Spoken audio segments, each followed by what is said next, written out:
Were you the only one, or was everybody? I have no clue. Because I haven't even been at my house for half a week, so. Your grandpa told on you for me. Wait, what? At his house. My Thanks grandma's a house. lot, Grandpa. I'm Nick, and I'm gonna go to Activate today. What's that? I have no clue. No idea. Well, if yours was the only one awake, yeah, I am very sorry. But hopefully we can still have some interesting insights here today. Chapters 6 through 11 of 1st Enoch are all about setting the stage and asking the question, what exactly is going on in Genesis 6 with this idea of the sons of God and the daughters of men and giants and all this weird, interesting stuff. Now, if you guys were there for most of the unseen realm stuff, you already know this, but it's cool to go through this particular text in detail. So, I guess I will just start reading, and then anytime anybody has thoughts or questions or things, feel free to raise your hand and we can discuss. So beginning at chapter 6, verse 1. When the sons of men had multiplied in those early days, beautiful and comely, it's another word for beautiful, basically. Beautiful daughters were born to them. And the watchers, the sons of heaven, saw them and desired them. They said to one another, "Come, let us choose for ourselves wives from among the daughters of men, and let us beget children for ourselves." So far, this is not word for word, but this is very similar in wording to Genesis 6, 1 through 4. There's not a whole lot else that this could be talking about. Then in verse 3, we start to enter some new material. Shemi Chazah, their chief, said to them, "I fear that you will not want to do this deed, and I alone will be guilty of a great sin." They all answered him and said, "Let us all swear an oath, and let us bind one another with a curse, that none of us turn back from this counsel until we fulfill it and do this deed." So how many of you have ever done something similar to this, like you and a group of buddies, you're about to do something you know you're not supposed to do? I'm looking over at this side of the room specifically. And y'all are like, all right, let's do this. Our parents might catch us. We might get in trouble. But then you clap hands or something, and you're like, all right, let's do this. If we're doing this, we're in this together, that kind of thing. Or maybe you guys have watched a movie where like people will swap blood. It's really weird. Like they make a cut in their hand and then they shake hands, and it's like an oath of brotherhood, an oath in blood. That kind of weird, gruesome stuff. It's all this same basic idea. Yeah, Blooderhood. Oh, what? Blooderhood. Indeed. When people conspire to do something together, there's just this natural tendency to perform an oath, perform some kind of ritual that is meant to say, I'm in on this and there's no backing out. That's effectively what's going on here. They know that they're about to do something very, very bad, and rather than change their mind, repent of that, and just not do it, instead they egg each other on, they encourage one another, and basically make a promise that we're going to go and do this absolutely awful thing together. So they all answered him and said, "Let us all swear an oath, let us all bind one another with a curse, that none of us turn back from this counsel until we fulfill it and do this deed." And they all swore together and bound one another with a curse. And they were all of them 200 in number, who descended in the days of Yared onto the peak of Mount Hermon. And they called the mountain Hermon because they swore and bound one another with a curse on it. So you have 200 fallen watchers who, when they make the transition from the unseen realm to the seen one, they are on the peak of Mount Hermon. This is why later in biblical history, Mount Hermon becomes ground zero for the powers of darkness. That's why the Jews believed that the gates to Hades were there. That's why the giants hung out here. This is a bad place. You don't want to be here. And in fact, its very name, the word Hermon, means curse. It is the mountain of cursing, if you want to think of it that way. And these were the names of their chiefs. Oh, wait a minute, that's why. I was wondering about something. Hold on. What's this?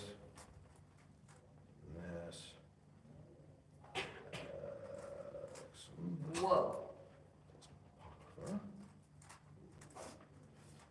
This. That's why that was. Okay. So, back to where I was. Verse 7. These are the names of their rulers. Shemichazah, who was the ruler of all the angels. Arthak, Kimbra, Samanet, Daniel, Ararios, Semiel, Yomiel, Chochariel, Ezekiel, Batriel, Sathiel, Atriel, Tamiel, Barakiel, Ananthna, Thoniel, Ramsiel, Asael, Hrakiel, and Turiel. Curious, if in case you're curious, a lot of those names, they end in the same sound. El is that word meaning God. It's just a very generic term. Did you just have one named L? Well, no, that name belongs to Yahweh alone, thankfully. These are the chiefs of tens among them. So each of these, I believe it's 20 names. I counted it earlier this week, but now I'm not so confident in my counting.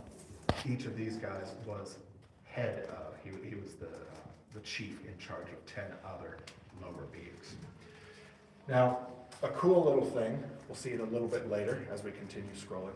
Each of these names means something, and those names communicate what these beings are going to communicate to humanity.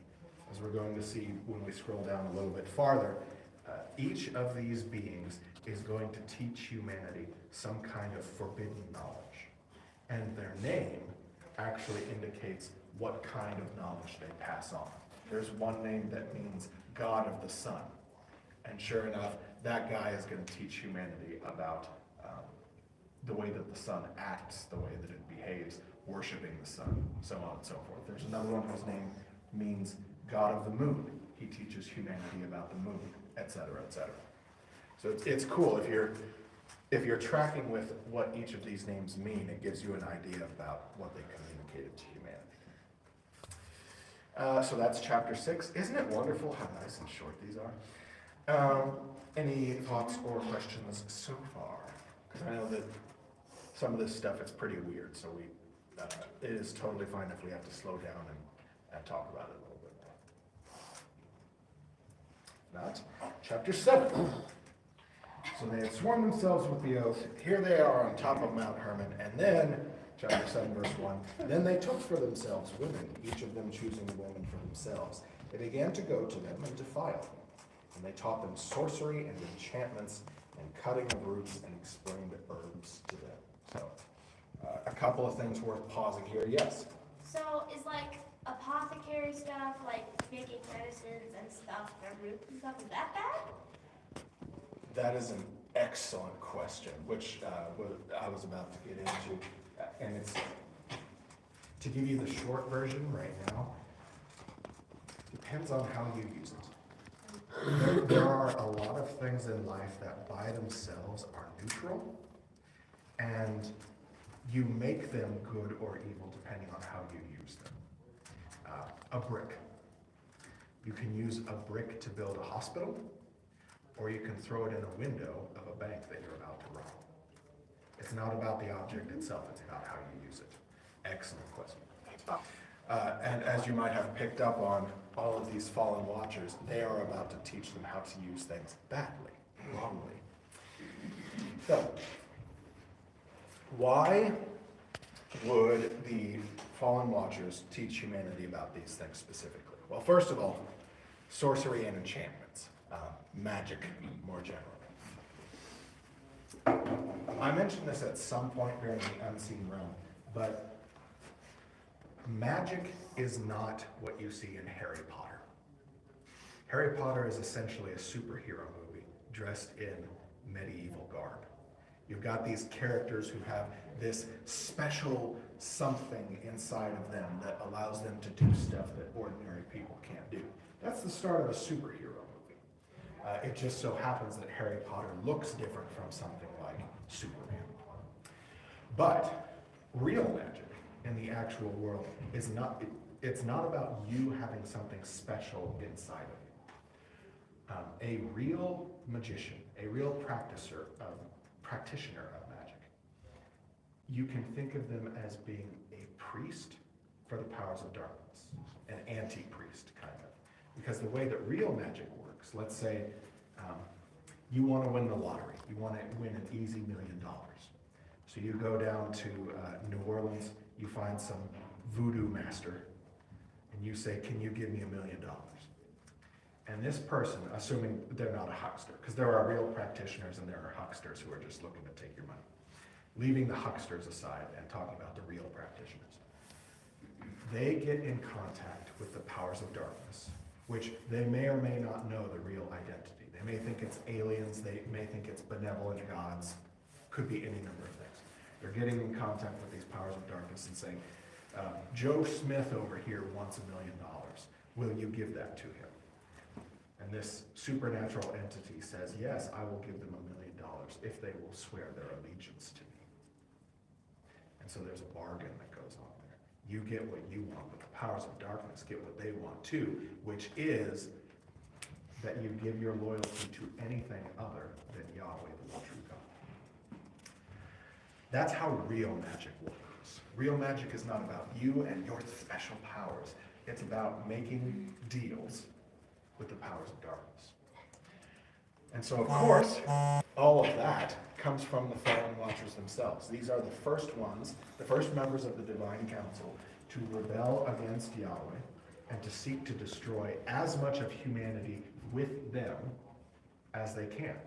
And so every time that a human being gets in contact with them and says, hey, I want to make a deal with you, they're thrilled about that. They love it. It's nothing but good news for them.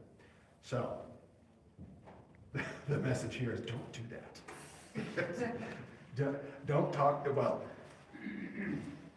talk to practitioners of voodoo in the sense of sharing the gospel with them, but don't talk with them in the sense of asking them to intercede for you with the powers of darkness. That does nothing but endanger your soul. Don't do that. So, sorcery and enchantments, magic in other words, real magic. Now, cutting of roots and explaining herbs, what could that possibly mean? Any ideas?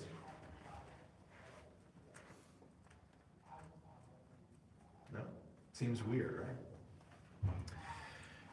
How many of you have ever heard of, yes? Their plants are life, so maybe it's kind of like symbolism for taking a life. Okay, like a sacrifice kind of thing. Okay, that's interesting. I don't know that there's that element to it because according to the biblical mind, plants are not living things.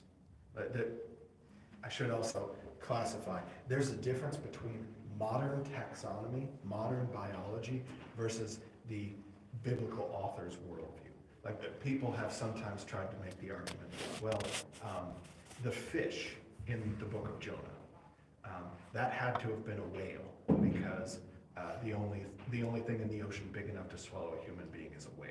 But then other people say, well, no, the text says it was a fish and a whale's a mammal. You're using modern taxonomy at that point.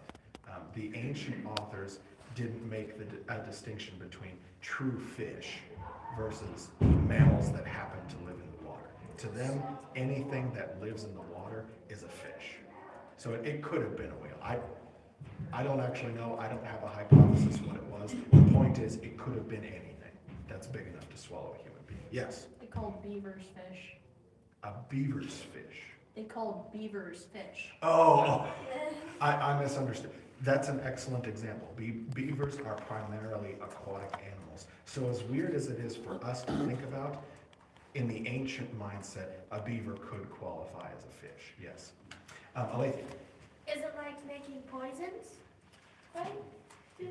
That is part of it. You can use lots of roots and herbs and things to poison your enemies surreptitiously. Don't do that, but you could. Good guess. You're getting closer. I think because of the broader context of this idea of encountering the powers of darkness. How many of you have ever heard of Joe Rogan? Who? There you go, there's my man. Okay. So, You can know where you're going with this. do you know where I'm going I with think this? so. Okay, all right. So, let me ask you, well, I don't know if you guys would know this or not. So, just to state it plainly, there are certain substances in this world that you can take that, oh, that's what she's doing.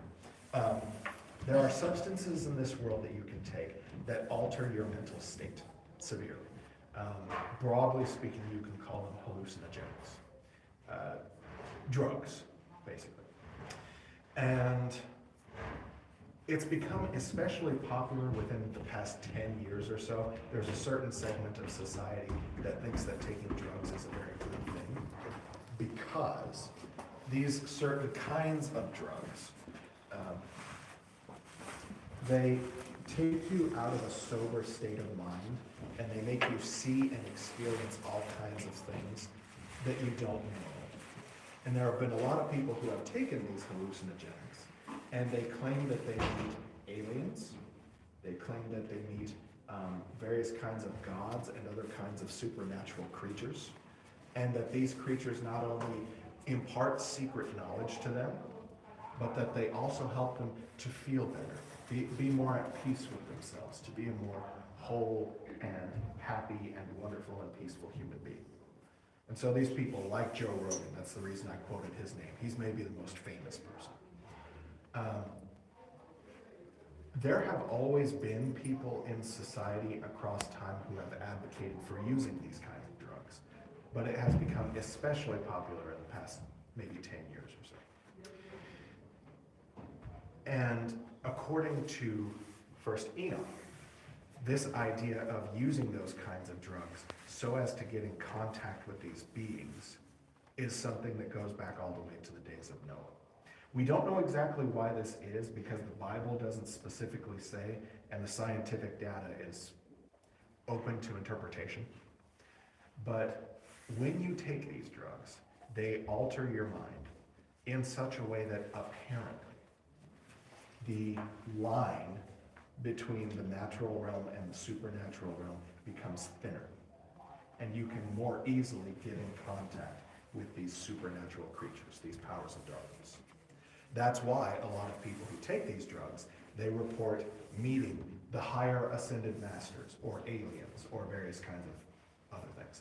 These are the powers of darkness that are telling them all manner of lies and giving them all manner of pleasant experiences so that these people get hooked onto these things. They worship these beings instead of turning to the one true God. It's, again, as I said earlier with the whole sorcery thing, bottom line is just don't do it. Because for numerous reasons, nothing good can come from that. But just so that you guys know, there are lots of people in our society who do believe in this kind of stuff. And believe it or not, the gospel of Jesus Christ has something to say to that issue. And bottom line, all of this stuff is all about saying we've got to take humanity and get them to worship something, anything else, anything other than Jesus Christ, anything other than the one true God. Now, to your question, Lathia, does that mean that using any kind of herb or root for any kind of purpose at all is evil? If you put a little bit of ginger in your tea to help clear out your sinuses, is that a bad thing? No, that's perfectly fine. It all comes down to what is this thing that you are using and what are you going to use it for? That's what the crucial question is. It was an excellent question. Has to do, it has to do some with self-control. You know what you're doing, and it's Yes. under control. And it's not the opposite, losing control. Exactly, precisely. Mentally and physically. Yes. Exactly, very good. So, sorry, I had to spend some time on that just because that's a really fascinating section that tells us a lot with only a little bit. That one is worth slowing down to examine in some detail. But continuing on with chapter 7, verse 2, those who became pregnant by the fallen watchers, they brought forth great giants from 3,000 cubits. So I mentioned this a couple of lessons ago. I don't know why, but the author of 1st Enoch he makes a basic factual error here that's very, very wrong.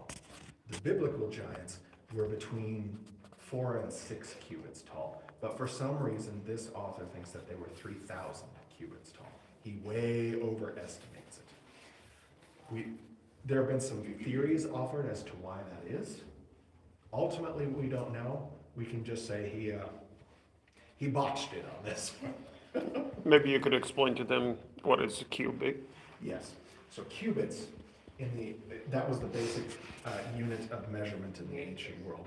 Different people measured it differently, but basically you can think of 1 cubit as being 18 inches. So a giant who's 4 to 6 cubits tall is something like 7 to 9 feet. And then allegedly, a giant that's 3,000 cubits tall is about 4,500 feet tall, almost a mile. That's just A little exaggerated. just a little exaggerated, just a little bit. Exaggerating. But and that may actually be what he's doing. That's been one theory that's been proposed, is that he's purposefully exaggerating to illustrate just how extremely evil they were. We don't know because he doesn't just come out and say it, but ultimately there's nothing we can do other than look at that and puzzle about it. Verse 3, these giants ate up the produce of the humans. When the humans were not able to provide for them, the giants had courage against them and ate them up. They began to sin against birds, wild animals, reptiles, and fish, and each one of them ate up the flesh and drank the blood. Then the earth brought charges against the lawless ones. So yes. Why is it sinful to eat the birds and the wild animals? So that's an excellent question. No, this verse does not indicate vegetarianism.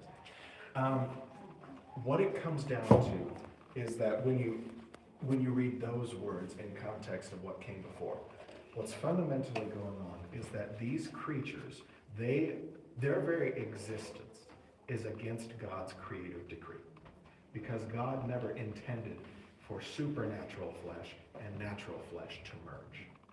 And these beings were filled with nothing but hatred, contempt for Yahweh and for all of his good creation. The one and only thing they cared about day and night was the destruction of everything that God had made and the destruction of everything that God called good. Hence the reason why they take advantage of humanity, they kill humanity, they eat humanity. And then on top of that, they also eat animals and plants and everything else. Not in the sense of, a lion eats a zebra because it needs nourishment. They do it just out of spite. They do it simply because they look at God's creation, they look at these animals and everything else, and they say, God made that, I hate that, and I want to destroy it. Yes? And how can the earth bring charges against them? What does that mean? Excellent point. It's kind of like when Cain kills Abel, Yahweh comes to Cain and he says, your brother's blood cries out to me from the ground. It's not in the sense that the earth beneath us literally has a voice and it's shouting at God. It's more of the sense of nothing escapes God's eye. And here's an example. How many of you have ever watched one of those whodunit shows like CSI, NCIS, that kind of thing? What's in the play? Y'all don't watch okay, fine. Talk about a staple of my childhood. Okay, so TV shows, somebody murders somebody else, and the cops come in and they do all kinds of cool sciencey stuff to figure out who did it. And one of the basic premises of the show is the CSIs, the crime scene investigators, they go in and they find all kinds of evidence that points to who did this. There's a little bit of blood over here. There's a fingerprint over here. There's a strand of hair over here. Whatever. These are all little signs that indicate to the CSI agents, this is who committed the crime. It's kind of the same thing. Yahweh, who sees all things, he has evidence, if you will.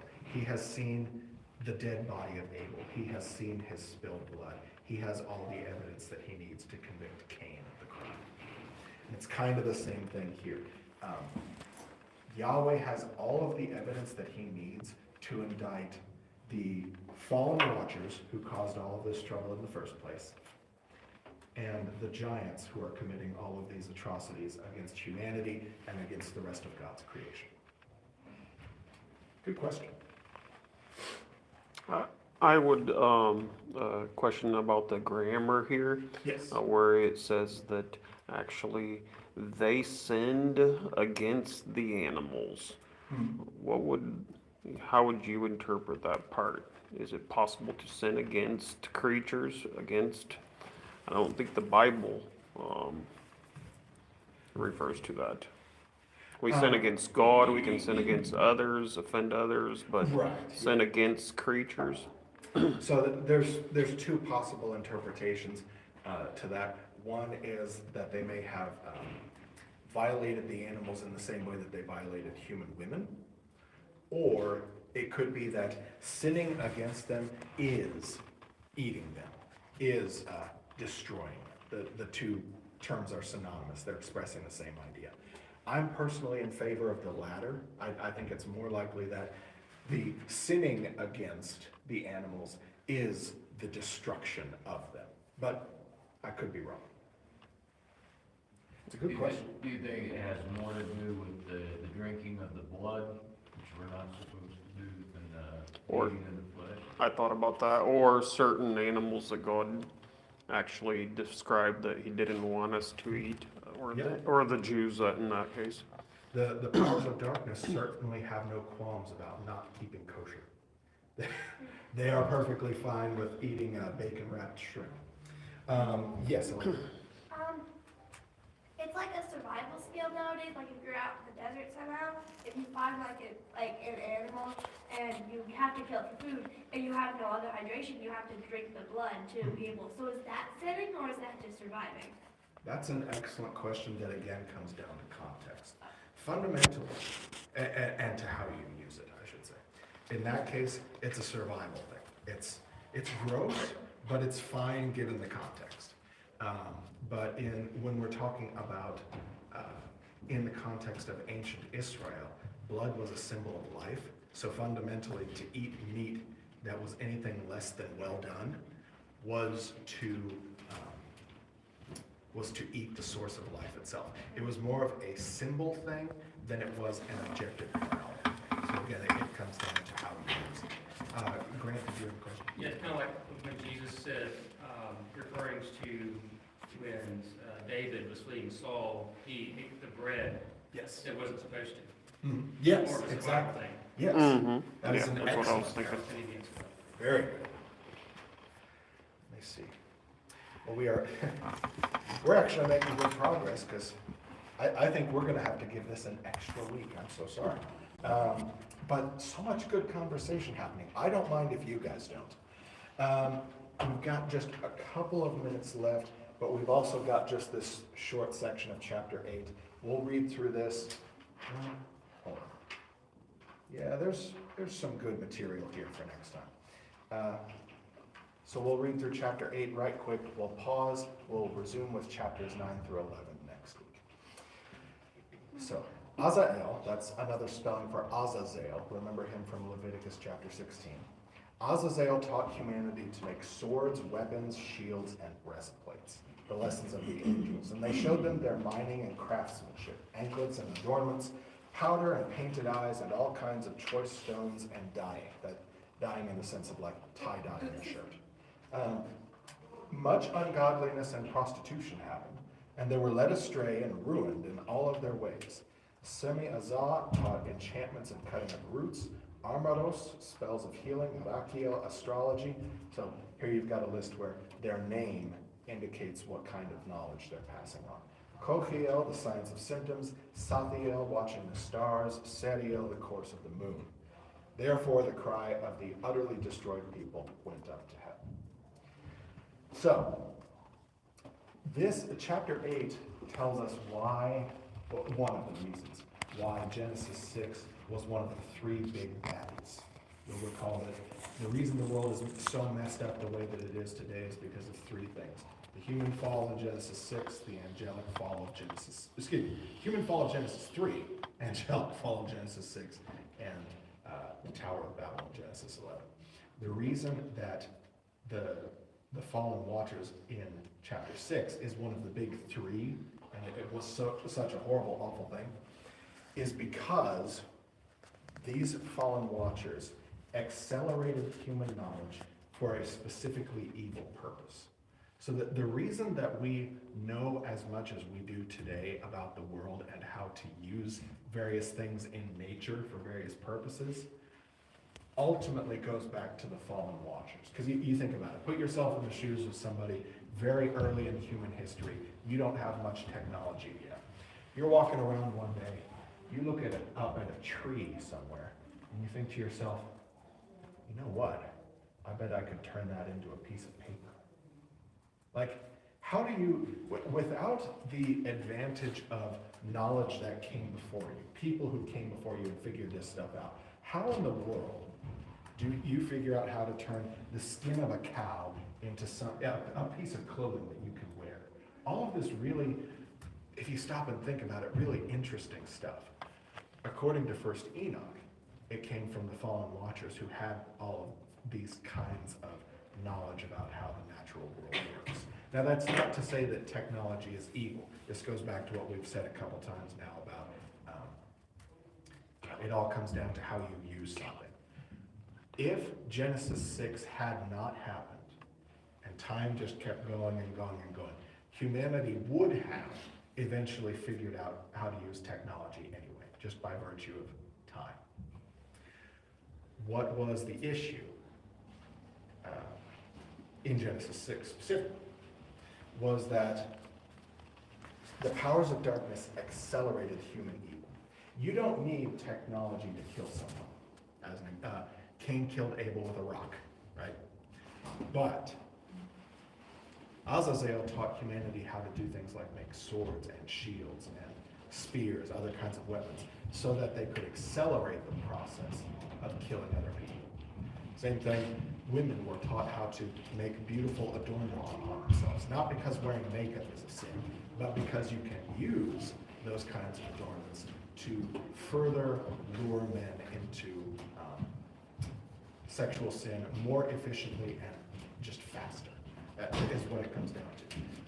They taught humans technology, and they taught them how to use it for wicked purposes to accelerate human depravity. That's why it's so evil, that's what's going on with it. Absolutely awful. Any other thoughts on chapter 8 before I close this out? And like I said, we will resume with chapters 9 through 11 next week. Prayer requests.